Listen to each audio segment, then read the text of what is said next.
À medida que nos aventuramos por estes tempos perigosos, uma verdade inegável emerge das páginas sagradas da Bíblia, ecoando através dos séculos. Estamos testemunhando os primeiros sinais das profecias se desdobrando diante de nossos olhos. Guerras e rumores de guerras preenchem o horizonte, nações se erguendo contra nações e reinos contra reinos. Fomes assolam, pestilências avançam e terremotos abalam a terra em diversos lugares.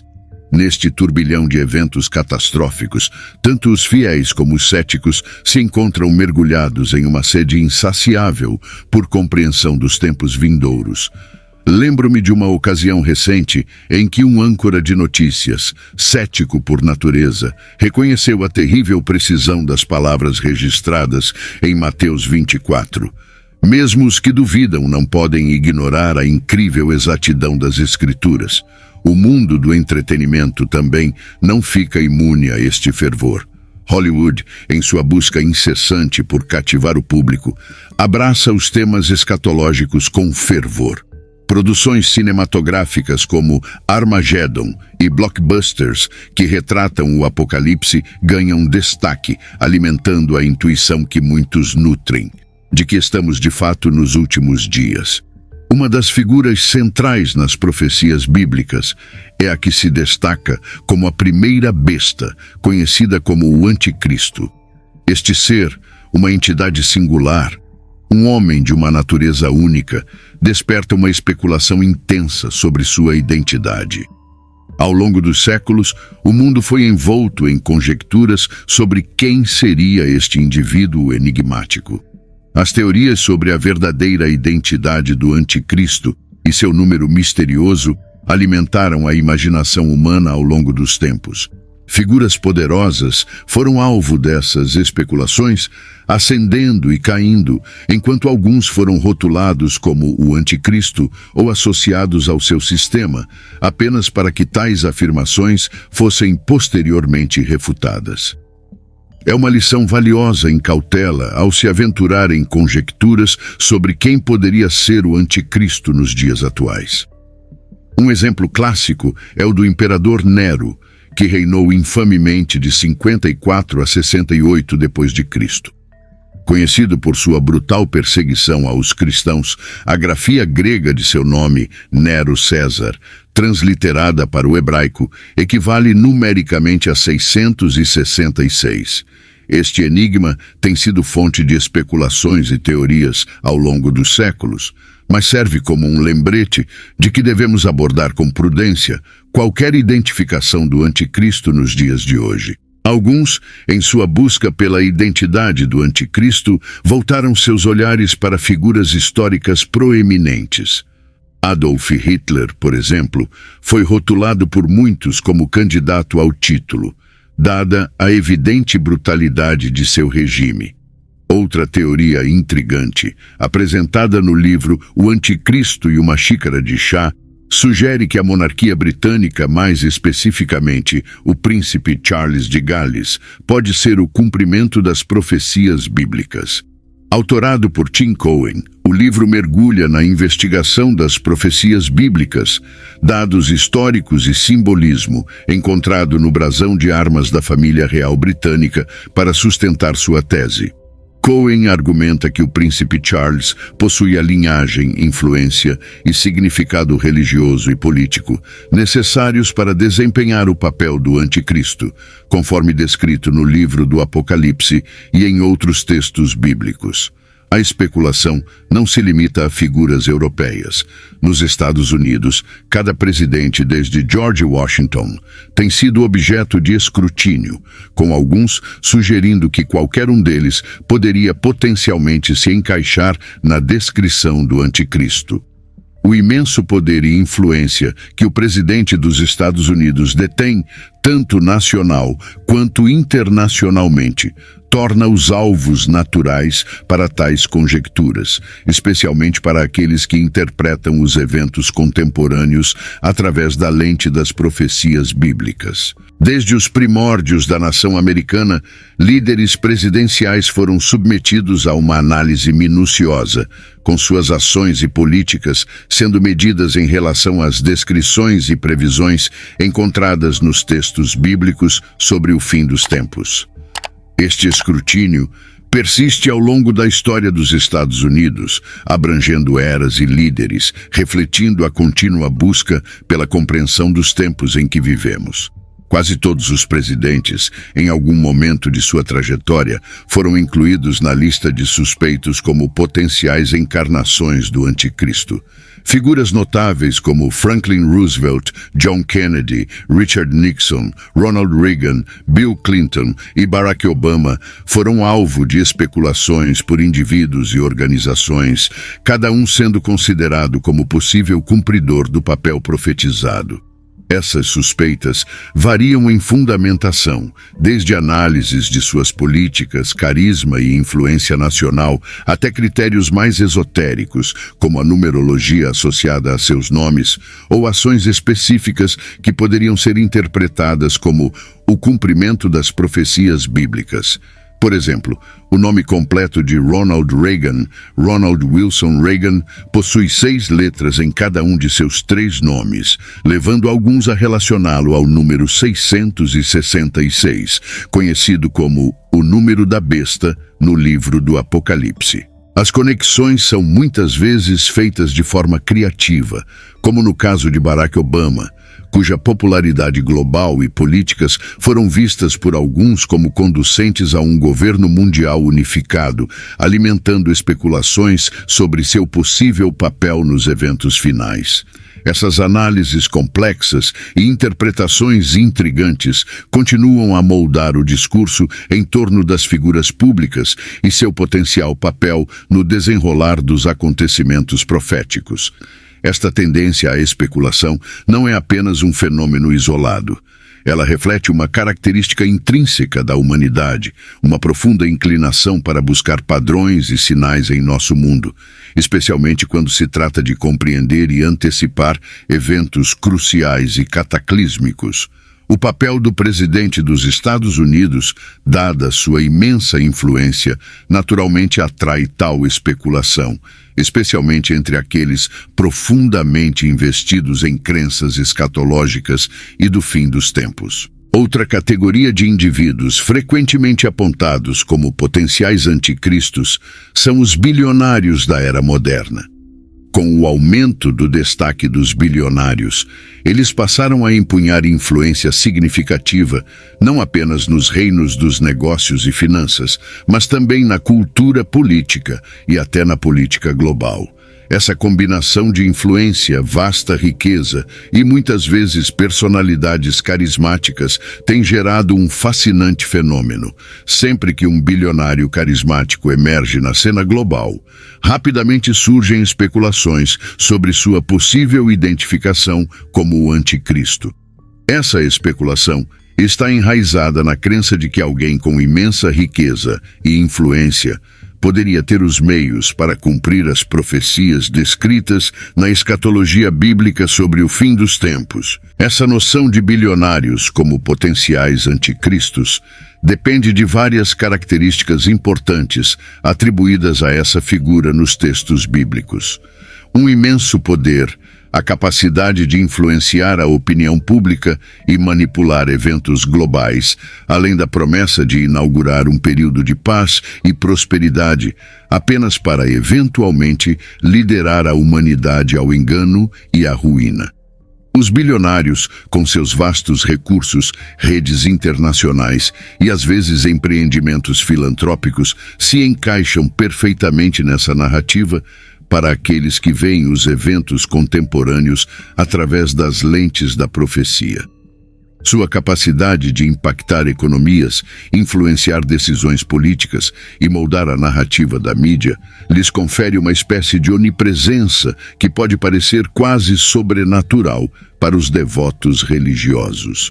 Além disso, as ambições tecnológicas e filantrópicas de alguns bilionários, com o objetivo de resolver problemas globais como a pobreza, as mudanças climáticas ou até mesmo alcançar a singularidade tecnológica, podem ser interpretadas como tentativas de criar uma utopia na Terra. Essa meta se alinha com certas interpretações das falsas promessas de paz do anticristo e figuras de prosperidade. Bilionários como Bill Gates, com seus esforços na saúde global através da Bill e Melinda Gates Foundation, ou Elon Musk, com seus empreendimentos que visam revolucionar o transporte na Terra e no espaço, e até mesmo Mark Zuckerberg, muitas vezes se tornam pontos focais de tal especulação. Suas iniciativas, embora amplamente celebradas por seu potencial para abordar desafios globais urgentes, também são examinadas por alguns que as veem como cumprimento do papel do anticristo na liderança da humanidade, desviando-a sob o pretexto de progresso e inovação. Ao longo da história, inúmeras figuras influentes emergiram, capturando a imaginação pública e, por vezes, suscitando suspeitas. Durante suas ascensões, alguns desses indivíduos foram rotulados por observadores como o anticristo ou acusados de estarem ligados ao seu sistema. No entanto, muitas dessas afirmações, feitas com convicção na época, mais tarde foram refutadas ou caíram em desuso. Em retrospectiva, muitas delas parecem extravagantes, servindo como um lembrete contundente das complexidades envolvidas na interpretação dos acontecimentos contemporâneos através das lentes da profecia bíblica. A tendência de identificar figuras públicas, sejam líderes políticos, bilionários ou personalidades influentes, com o anticristo decorre de um profundo desejo humano de dar sentido ao mundo, especialmente em tempos de incerteza ou turbulência. A figura do anticristo, como descrito nos textos bíblicos, está associada ao engano, grande poder e à capacidade de desviar a humanidade da verdade divina. Portanto, é compreensível que aqueles que exercem influência significativa ou promovem mudanças possam ser vistos através dessa lente por aqueles que procuram sinais do fim dos tempos. No entanto, essa prática de rotular figuras contemporâneas como o anticristo levou a uma série de especulações e alegações infundadas, destacando o perigo de aplicar profecias bíblicas a indivíduos modernos sem uma compreensão clara dos critérios envolvidos. Muitas dessas afirmações, ao serem refletidas, parecem ser mais sobre os medos e ansiedades da época do que sobre os próprios indivíduos. À medida que consideramos o futuro e a eventual chegada da figura conhecida como o anticristo no cenário mundial, é crucial abordar o assunto com discernimento e cautela. O anticristo, de acordo com a profecia bíblica, exibirá características e realizará certas ações que o distinguirão de outras figuras influentes. Primeiramente, ele afirmará ser Deus e exigirá adoração, blasfemando contra o verdadeiro Deus. Essa é a primeira característica do anticristo que deve nos surpreender. Seu objetivo final é ser visto como Deus e Cristo, buscando adoração.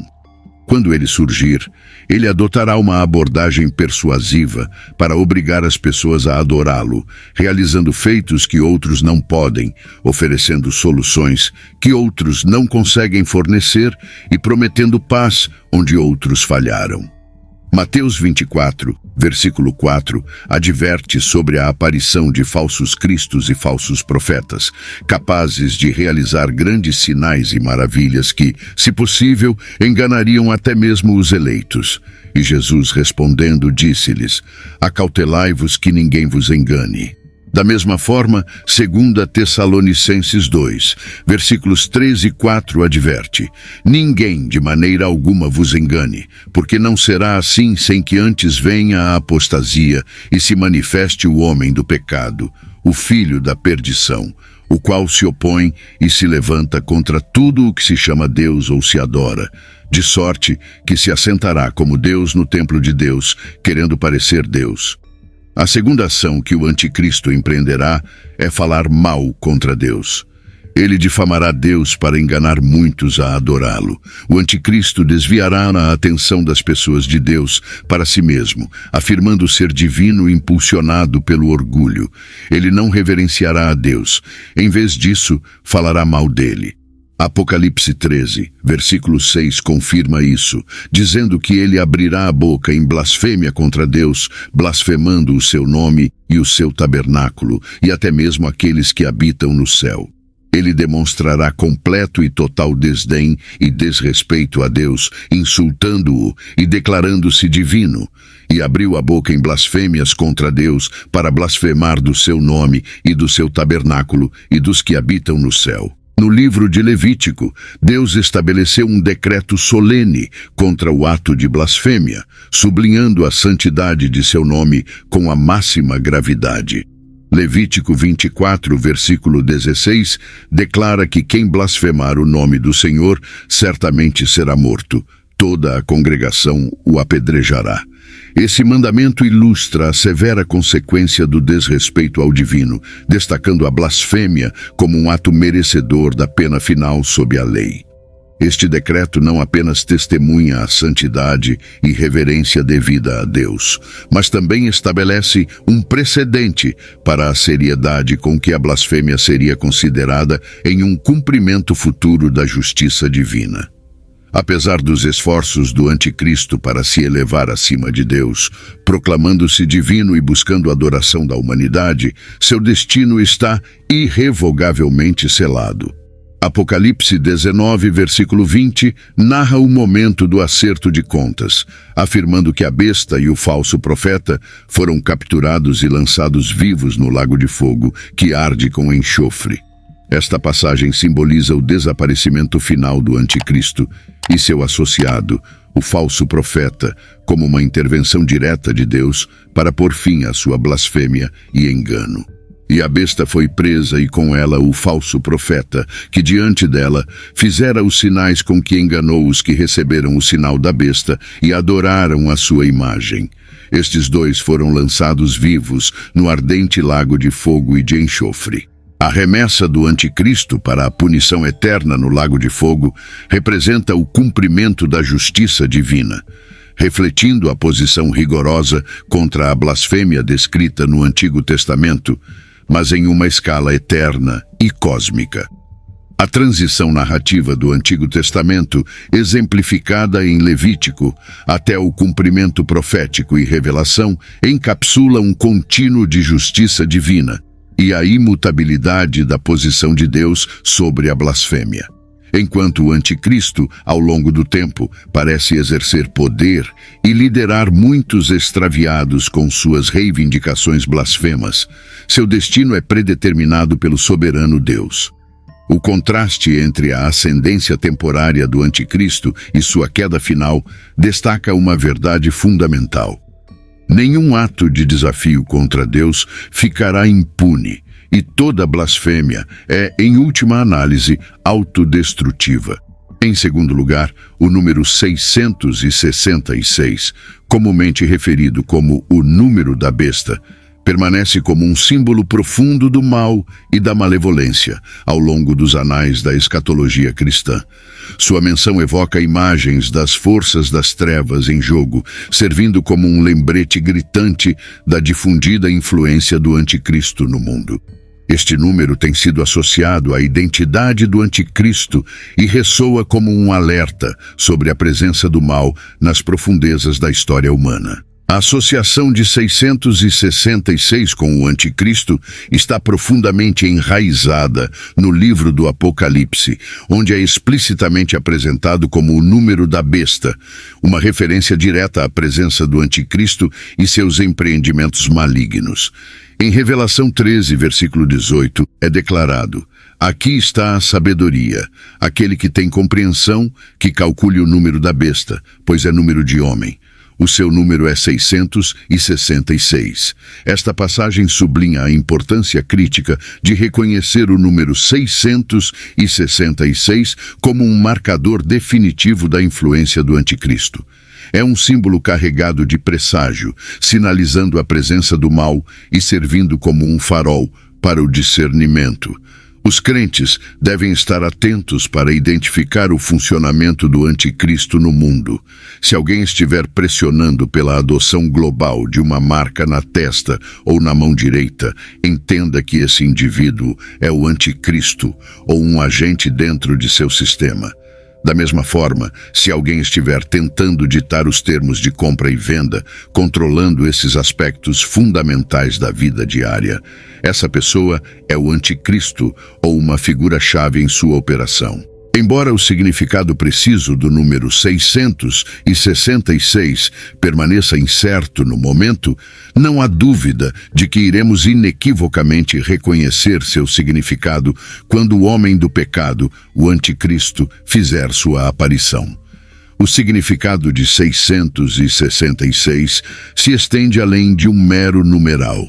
É um símbolo que, sempre que é visto ou enfatizado, deve-se estar perfeitamente consciente de que as forças do mal estão em jogo. Intrinsecamente ligado ao anticristo, serve como um sinal claro e inconfundível de seus esforços para enganar e liderar os desviados. Além disso, quando este número está sendo empurrado, propagado ou de outra forma enfatizado, especialmente por um indivíduo que se beneficia de sua promoção, os observadores devem estar atentos à possibilidade de que eles estejam testemunhando o anticristo em ação. O homem que promove o número 666, buscando ganho em sua divulgação e entrelaçando sua identidade com ele, é provavelmente a personificação do anticristo. Suas ações, disfarçadas sob o pretexto de progresso ou iluminação, são na verdade uma manipulação destinada a promover sua agenda obscura. Em terceiro lugar, o anticristo está associado ao terceiro templo, uma parte crucial da escatologia cristã. A história do templo segue uma linha do tempo definida por Deus, conforme atestado pela Bíblia. Estamos nos movendo ao longo desta linha do tempo de profecias e eventos programados. Dentro das Escrituras, particularmente na escatologia cristã, vemos repetidamente a menção de um templo. Daniel 9, versículo 27, fala sobre o anticristo confirmando um pacto e colocando uma abominação que causa desolação no templo. E ele firmará um concerto com muitos por uma semana, e na metade da semana fará cessar o sacrifício e a oferta de manjares, e sobre a asa das abominações virá o assolador, e isso até a consumação, e o que está determinado será derramado sobre o assolador.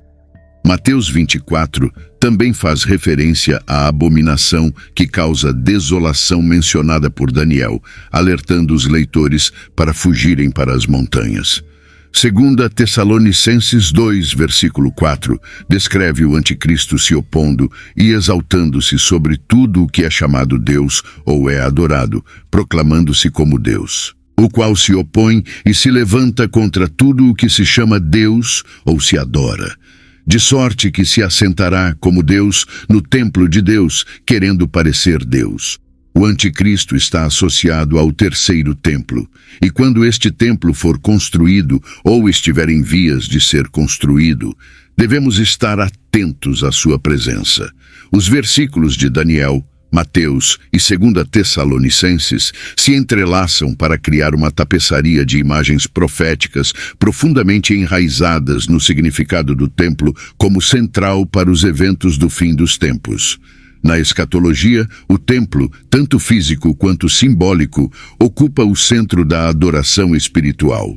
Sua presença ou ausência moldou e continuará a moldar eventos críticos na linha do tempo bíblica.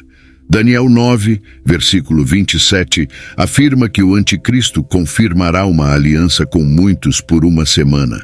Mas no meio da semana, ele interromperá os sacrifícios e ofertas, e sobre asas da abominação virá o assolador, até que a destruição que está determinada se derrame sobre ele. Este versículo sugere que o templo deve estar em pé e funcional para que essas ações ocorram, indicando que no meio de um período de 7 anos, as ofertas religiosas regulares serão interrompidas. Isso é significativo porque o templo é o principal lugar onde sacrifícios e ofertas acontecem. Além disso, a sinistra abominação que causa desolação está configurada dentro do templo. Este evento é ecoado em Mateus 24, versículos 15 e 16. Quando, pois, virdes que a abominação da desolação de que falou o profeta Daniel está no lugar santo, quem lê, que entenda, então os que estiverem na Judeia, que fujam para os montes. Esta abominação, seja qual for sua forma, é vista como uma afronta direta a Deus e ao seu local de culto. A referência ao profeta Daniel estabelece uma continuidade da profecia, unindo o Antigo e o Novo Testamento. O chamado para os habitantes da Judeia fugirem para as montanhas testemunha a magnitude do iminente perigo. Enquanto a natureza exata da abominação da desolação é debatida entre os estudiosos, o foco aqui está no templo onde esta abominação ocorrerá. A chegada de um templo tem profundas implicações para a profecia do fim dos tempos. Uma vez que este templo apareça, aguarde também a chegada do Anticristo. O conceito de construir um templo no cenário político atual parece quase inconcebível, devido ao local onde o terceiro templo será localizado. Acredita-se que esteja no Monte do Templo em Jerusalém, um local que desempenha um papel significativo na profecia do fim dos tempos. Os meandros da diplomacia internacional, tensões regionais e diferenças religiosas profundamente enraizadas tornam tal empreendimento repleto de desafios. Pode-se questionar como, em um mundo tão interligado e sintonizado com as nuances da política global como o nosso, um templo poderia ser construído sem desencadear uma série de conflitos. No entanto, as Escrituras sugerem que durante a tribulação, não apenas a construção do templo se tornará viável, mas também será salvaguardado e até mesmo defendido pelo Anticristo, conforme mencionado em Daniel 9, versículos de 24 a 27.